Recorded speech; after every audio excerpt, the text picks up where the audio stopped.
প্রায় 2 বছরের গাজা যুদ্ধের ধ্বংসস্তূপের ভেতর থেকে আবারও কি ভেসে উঠল 2 রাষ্ট্রভিত্তিক সমাধানের সম্ভাবনা? মার্কিন প্রেসিডেন্ট ডোনাল্ড ট্রাম্পের নতুন ফিলিস্তিন পরিকল্পনাকে কেউ দেখছেন ঐতিহাসিক সুযোগ হিসেবে, আবার কেউ বলছেন এটি কেবল আরেকটি মরীচিকা। মার্কিন দূত স্টিভ উইটকফ জানিয়েছেন, হোয়াইট হাউসের 21 দফা পরিকল্পনা আঞ্চলিক নেতাদের কাছ থেকে নীতিগত সমর্থন পেয়েছে। ফরাসি প্রেসিডেন্ট ইমানুয়েল ম্যাক্রো বলেছেন যে জাতিসংঘের সাধারণ পরিষদে গৃহীত নিউ ইয়র্ক ঘোষণার সঙ্গে এই মার্কিন পরিকল্পনার বিস্তর মিল রয়েছে। ট্রাম্প প্রশাসন ও জাতিসংঘ সমর্থিত পরিকল্পনা উভয়ই গাজা থেকে ফিলিস্তিনিদের ব্যাপক স্থানচ্যুতি প্রত্যাখ্যান করেছে। কুখ্যাত ট্রাম্প রিভিয়েরা, যার অর্থ জোরপূর্বক বা স্বেচ্ছা দেশ ত্যাগ, কোনো পক্ষই সমর্থন করছে না। উভয় পরিকল্পনায় ভবিষ্যৎ শাসনে হামাসের ভূমিকা নেই, তবে সংগঠনটিকে সরাসরি নিষিদ্ধ করার প্রস্তাবনাও নেই। শর্ত হচ্ছে হামাসকে অস্ত্র সমর্পণ করতে হবে। পশ্চিম তীরে নতুন করে ভূমি দখল বা সংযুক্তি বন্ধ রাখার প্রতিশ্রুতিও উভয় পরিকল্পনায় মিলছে। আরব দেশগুলো বিনিয়োগ পেতে হলে ট্রাম্পকে স্পষ্টভাবে এই প্রতিশ্রুতি দিতে হবে।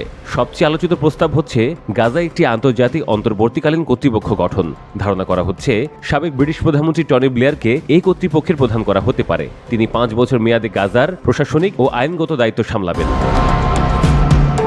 তবে নিউ ইয়র্ক ঘোষণায় প্রস্তাব করা হয়েছে মাত্র 1 বছরের জন্য একটি টেকনোক্র্যাটিক প্রশাসন থাকবে। এরপর পর্যায়ক্রমে পশ্চিম তীর, গাজা ও পূর্ব জেরুজালেম মিলিয়ে ঐক্যবদ্ধ ফিলিস্তিনি সরকার গঠিত হবে। প্রশ্ন উঠছে যে যুক্তরাষ্ট্র মাহমুদ আব্বাসকে নিউ ইয়র্ক ভ্রমণে নিষেধ করেছে। তারা কিভাবে শেষ পর্যন্ত ফিলিস্তিনি কর্তৃপক্ষ বা পিএ-কে নেতৃত্বে বসাবে? ট্রাম্পের পরিকল্পনায় ফিলিস্তিনি কর্তৃপক্ষকে ক্ষমতা নিতে হলে কঠোর সংস্কারের শর্ত পূরণ করতে হবে। এর মধ্যে রয়েছে নতুন প্রেসিডেন্ট ও সংসদ নির্বাচন, প্রার্থীদের ইসরায়েলের অস্তিত্ব স্বীকার করা, রাজনৈতিক বন্দীদের ভাতা বন্ধ করা এবং পাঠ্যক্রমে পরিবর্তন আনা।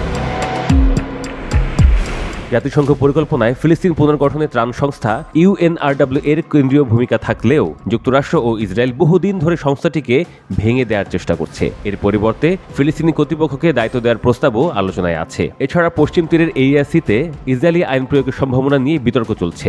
ইসরায়েলি পররাষ্ট্রমন্ত্রী গিডিয়ন সার ইঙ্গিত দিয়েছেন সেখানে বসতি স্থাপনকারীদের উপর ইসরায়েলের নিয়ন্ত্রণ বাড়ানো হতে পারে।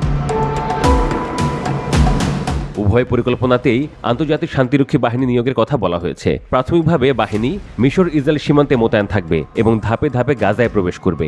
এর মাধ্যমে ইসরায়েলি সেনা প্রত্যাহার এবং হামাসের অস্ত্র সমর্পণ প্রক্রিয়া চালানো হবে। ফিলিস্তিনি নিরাপত্তা বাহিনীকে প্রশিক্ষণ দেওয়া হবে মিশর, জর্ডান এবং কিছু ইসলামী দেশে।